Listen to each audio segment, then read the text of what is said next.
Hello, everyone, and welcome to another episode of the TEPSA Talk podcast. I'm your host, Todd Nesloni, the Director of Culture and Strategic Leadership here at the Texas Elementary Principals and Supervisors Association. We are thrilled every week to bring you different thought leaders from around the world, and if you've been paying attention the last few weeks, you'll notice that we've spent some time in some different content areas. We had an episode over how to support math instruction, an episode over how to support reading, and then we realized we really need some good conversation over supporting writing and social studies instruction. And when I think of writing and social studies, there is definitely one name that comes to my mind right away, and that is the one and only absolutely incredible Miss LaNesha Tabb. LaNesha, thank you so much for being here. Kind of introduce yourself. Absolutely. Well, thank you guys so much for inviting me on to talk about these things. So I'm LaNesha Tabb. I'm from Indianapolis, Indiana.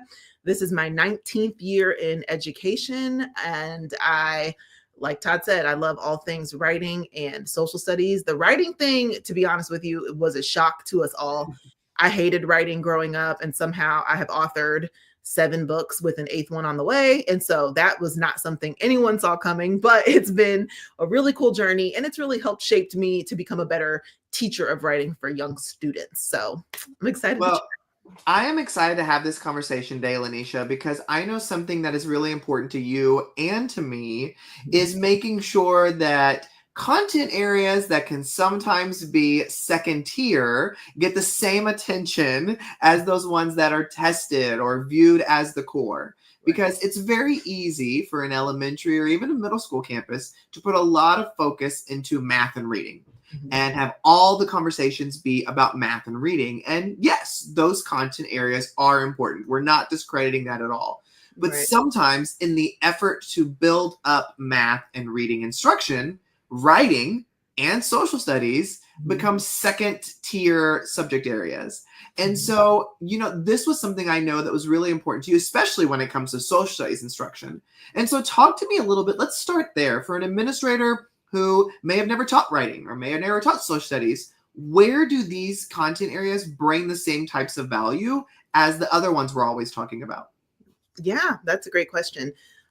So it can be frustrating, the two things that I sort of specialize in. Like you said, for a lot of schools and districts, there are things that get put on the back burner because they are not explicitly tested, right? But the tragic part is these two things, when done properly, can actually rapidly accelerate the progress that we're trying to achieve with our students when it comes to reading.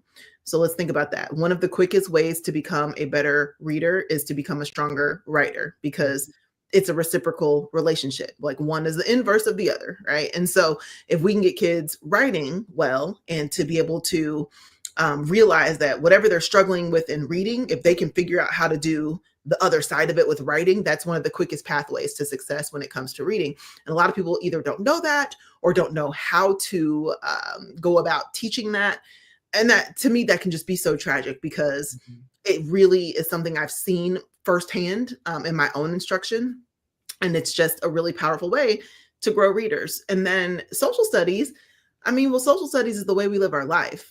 And so when we are trying to get kids to understand what they're reading, so many of them are missing the proper background knowledge, vocabulary, context for what they're supposed to be learning. And that's because science and social studies don't always get the proper attention in classrooms. And once again, it's tragic, because that is, like I just said, it's one of the quickest ways to get those kids that we desperately want them to understand what they're reading. When I say social studies is life, like, turn on the news. I always say this, turn the news on. Every single thing that they report on the news is social studies. It's going to be some form of civics, what new law is about to get passed, the election that just happened. It's going to be sociology. It's going to be the events that are happening in your city, the cultures that are being celebrated. It's going to be history. It's literally economics. Like, it's all life. And so the moment we tap into that and we allow students to be able to grow their background knowledge and vocabulary through the real world, well, then of course they're going to be able to make quicker connections when it comes to reading because they're going to have that vocab. They'll have that background knowledge. Their comprehension will grow naturally. So I love what I do, but it can be frustrating because the importance of it. And I know that tons of other educators see the importance of it. But when we're working in a system where it's like, okay, I hear you, that's great, but I have to take this test, then it can be hard. And I understand that. So. Well, but I think you brought up a really good point that there are so many ways that they support each other. Mhm. And so instead of looking at it in the self-contained bubble, it's better to look at it and go, how can I use a social studies lesson to incorporate some writing and some reading and even some math and science? Like, you can bring those things in there. It may take a little bit of effort, but they all tie together. And so when you are, so I know in Texas, we do a writing test in fourth grade. And oftentimes the frustration by fourth grade writing teachers, and I was one of those fourth grade teachers, is that it can often feel like writing was an afterthought in every grade level leading up to ours. And then when you get to fourth grade, it's like, oh my God, now I need them to be these proficient writers that the state is expecting. And how am I supposed to fill the gaps? And so for the administrators who are listening today thinking, okay, what are some ways we can help them, Todd? Like, how do we make this value seem obvious to some of my younger grade level teachers to see that, yes, my writing is going to help everybody along the way, but I don't even know where to begin. Like, I'm an administrator who never taught writing. Like, I don't know what to do. So where's a good starting point? I mean, I think even just the knowledge that these things work together is a great starting place. So I think that when I talk to teachers and I do writing PD at, various schools or districts, and I ask like, how's writing going? Like the room kind of goes, they're not very comfortable. They're not confident. And it's one of those things where the moment I shine light on the fact that it does work together, like you were just saying, like incorporating things across various curriculums, that can seem daunting until you give yourself the permission, because you realize you're still working toward the same goal. You might just be doing it in a little bit of a different way. So I feel like that's just the knowledge that those things really can work together is a great place to start. And then beyond that, I work with a lot of schools, they're kindergarten through fifth or sixth grade campuses. And one thing that is always missing is a sense of vertical alignment. So that means kindergarten has no clue what first grade's doing. Third grade has no clue what they were supposed to be doing in second grade when it comes to writing. So I will typically, open up with some general just writing mindset work about, the importance of writing. And then from there, I take the entire school and we talk about like writing non-negotiables. We look at some standards and some habits, and we just say like, what needs to happen in kindergarten? Okay, great. If that's happening in kindergarten, what needs to happen in first, through fifth? And what's interesting is I have the grade levels do it independently. And then we come together as a school. And it's exactly what you said. As a fourth grade teacher, you're getting children that maybe they had a good writing teacher along the way and they've got a few skills, but overwhelmingly the kids really struggle to write. So we usually get big chart paper out and all the grade levels put what they feel like they should have learned the year before they got to them. And what is interesting, because it happens every single time, kindergarten through fifth grade, every single grade level will say something like, students will come, being able to write a complete sentence. Maybe not kindergarten, they're the only ones, but in first grade, they're like, write a complete sentence. So to me, that's a huge red flag, because that means you have no clue what's going on across the entire school. Because why would a second grade teacher be saying, I need basic sentence mastery, but also the fifth grade teacher is saying, we need basic sentence mastery. And so just getting those conversations like, vertically aligned, and then having very clear expectations for what needs to happen on each one of those grade levels is a great place to start. Because then we can all own that. And the grade levels can say, you know what, as a school, we're not going to let kids get past second grade without having mastered this, and this. So when they get to you in third grade, you can hit the ground running. And so that's what I feel like is missing in a lot of schools. Well, you said two things that I think are really powerful, and that is number one, setting up those non-negotiables. But I think what you said that was even more important for people to hear is that it's not the administrators setting up the non-negotiables, because we all know that the teachers don't take that to heart when it's just been something that's been passed down. But when they can have those conversations, when they can agree on that, it takes much more ownership, and they really follow along with that. So I love that you shared that. But you said something at the beginning of this conversation earlier too that I wanna touch on, and that is, you love writing instruction and you lead PD over it, and it's such good PD, but you did not love writing and you couldn't have seen yourself like that. And Yeah. so knowing as an administrator, I'm going to have teachers on campus who right now think I Mhm. don't teach writing because I don't like writing or I don't do it well and I don't even know where to begin. And so being you were one of those teachers, give Yeah. me a little bit of advice of how do I work with those teachers who are feeling that kind of way? Yeah.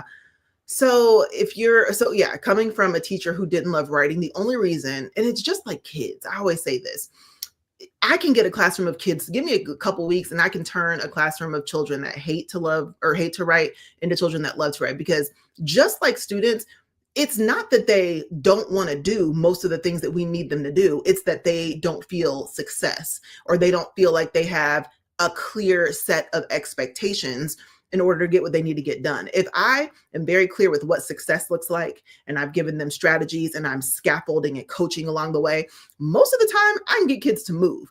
When it's feeling a little muddy and the expectations are kind of all over the place, that's where the frustrations come because the students are feeling lost. I'm feeling lost as a teacher. So it's very similar. So a wise teacher once told me, every year that you are a teacher, you need to pick one thing and you need to become masterful at it. And I really took that to heart. So it'd be like one year, I'm going to work on math instruction. I'm going to get really tight with math. And then another year, I'm going to focus on vocabulary, whatever it was. And so the one particular year that I did writing, that was the year everything changed, right? So I started, trying to figure out, books to read. And I would read research articles about how do I effectively teach writing. And that's when I came across this quote that really changed everything. And it basically said, if we give students a series of separate steps that they can break down that make like the really intimidating task of writing like easy and manageable, then like they're going to be able to write with ease. And I thought, oh, and it's so funny because it's nothing new.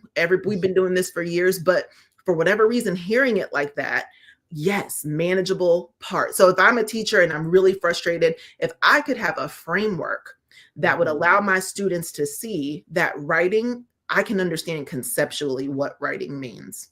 Yes. And by that, I mean like these manageable parts, right? Like breaking this big thing of writing down into like steps. Well, that's the writing process, right? And that's not new to anybody. That's what we all do. But do children really know what it means to write? Yeah. Here's something I've started to do that's been really interesting. I've been starting to interview random children. Well, I shouldn't say random children, but like children at random, my friends' kids, if I'm, doing a school visit, and I'll say something like, hey, tell me, how do you write a paragraph? Just like, what would you do? And overwhelmingly, children are at a loss. Well, you put, or they'll start to give me a random acronym and they'll say, oh, the race strategy in the R means, or they'll say something about APEPE. There's some like acronym that's APEPE. And they don't say like, well, a paragraph needs a topic sentence, couple supporting details, and then a nice closing sentence. They are not able to articulate that. And so in so many ways, I've realized children just don't know what it means when we say we need you to write. They think, I'm just going to think of words in my head. I'm going to write them until I have nothing else to say. And then I'm going to stop, right? There's no thought to structure, organization, the audience that I'm going to be writing to. Do I need to change the tone based on the audience? Like those are all of these really big concepts that children need to know. And I feel like I just found a way to make that very manageable for even young children. And it's through the writing process. There's a chant that I teach them and I get them all to memorize it. There's a series of checklists with very clear expectations for things that have to be done on each level. There's a management system. And so as a teacher, I went from being very frustrated and overwhelmed with writing to writing was my go-to. If I had to be out for the afternoon and like unexpectedly, I could tell the sub, like just tell them to get their writing folders out and get going because they knew the writing process so well and the expectations were so clear. They started to be able to like independently move themselves through the writing process. Was it perfect all the time? No, but were they writing more than any other class I had ever had before that?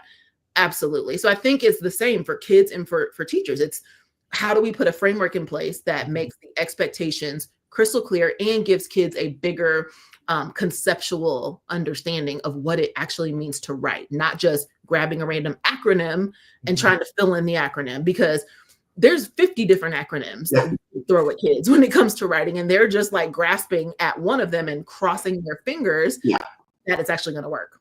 Well, I love that idea of having that framework in place that is easy to understand. And what I love that you shared there is it's so easy for kids to utilize again and again and again, that even when you leave a sub in charge who has never been in your class before, you can still leave some powerful expectations that the kids know what to do because that framework's in place and they're able to be successful in that way. So and that's a great look for as an admin when you're going through classrooms to see what frameworks are in place. So it also allows the administrator to know where to step in and support and help as well. So I love that. Well, and not only that, but let's think about a kid that has had sound writing instruction, especially grounded in the writing process from kindergarten to first to second. Then they sit down in third grade for the state test and there's a prompt there. And instead of just writing the few haphazard sentences that most kids do, they've had years of, I know how to write. I have to make an idea. I have to draft it. I have to edit and revise. They know it internally. I'd put those kids up against any writing prompt, and I think they would be 10 times more successful than what we're seeing now.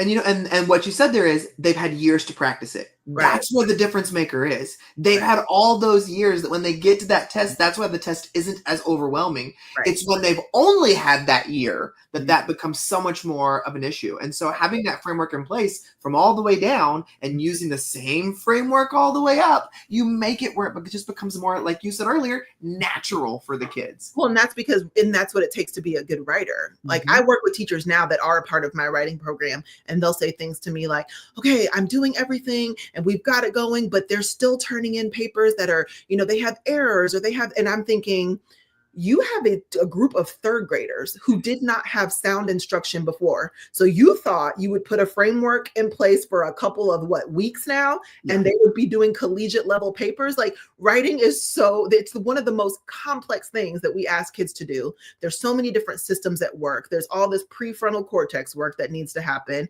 You've got to get what you want to say, then think of the sounds that it takes to even make it, then the fine motor skills to actually get it on the paper. That stuff takes time. So you can't get a group of kids, throw a framework on them and expect immediate success. But that's where those school-wide expectations come in, because I'm not going to expect a perfect paper. I might be only looking for space in between words in my first grade classroom for a month, right? If I'm a first grade teacher, then maybe if I'm a third grade teacher, I'm like, can you just make sure you have punctuation? That's all we're focusing on for the month of November. But that's why school-wide expectations are important, because then you can figure out what kids are supposed to be doing or what you've all agreed on as a staff, and you can drive that so that kids are mastering that over time. I love that. Well, LaNesha, as we begin to wrap this conversation up, for the administrators who are listening, and there's one thing you want them to walk away with, what's the one overarching message you want them to hear today? I think that I really would love administrators to think about that school-wide piece. If you really want to see school-wide movement with anything, really, I just happen to do work with writing quite a bit. I think the power of asking teachers what their expectations are from grade level to grade level, and then opening that up as a school-wide conversation is going to be eye-opening. But once that's in place, then grade levels can hold themselves accountable. And that's when we start to see movement across an entire school. I've been at schools that have done that, and it's forever changed me, because it just makes so much sense now, because I know what I'm responsible for. And I tell myself every year, I'm not going to let a single kid, of course, barring any extreme circumstances, but for the general, classroom, I'm not going to let a single one of them leave my class without having mastered those minimum expectations that we set as a staff. Because I want next year's teachers to get my kids and say, okay, thank you. You did what you needed to do. I'm going to keep running. And so that, and then also let teachers teach social studies, please. Yes, I love it. Well, LaNesha, you mentioned you have many books, and so I love your Alpert series. It is a very big hit with educators as well. So, administrators, if you're looking for a great gift book for teachers this year, definitely check out LaNesha's Alpert series. And you can use it in tons of writing lessons and things like that. But LaNesha, I know you also do a lot of professional development. You come in and work on reading and writing and social studies and all kinds of things. And it's high energy, it's hands-on, which I love. And so if somebody's listening today thinking, I like what she's talking about, I need to have her come and work with my people, how can they get a hold of you? Yeah, that would just be my first and last name, LaNeshaTabb.com. And my website, there's a very clear area at the top that basically says like, reach out to me for PD needs or for booking. I do virtual, in person. It's the joy of my life. I'm not kidding when I say that. I never feel more exhilarated and like I am walking in my purpose than when I finish a day with a district or a school and just talking with the teachers. The feedback that I get is just, I feel so fortunate to be able to do that work. So I absolutely love working with schools. There's online components, like I said, or I can come, and you can find that on my website, LaNeshaTabb.com. And she also does author visits too. So if you're listening and looking for an author visit, she can also come and do that for your students. So LaNesha, thank you so much for being a guest today. We really appreciate your time. And thank you everybody for listening or watching another episode of the TEPSA Talk podcast. Remember to join TEPSA if you are a pre-K through 8th grade administrator in the state of Texas. We would love to have you join our association and join us again next week for an all new episode right here. All right, thanks.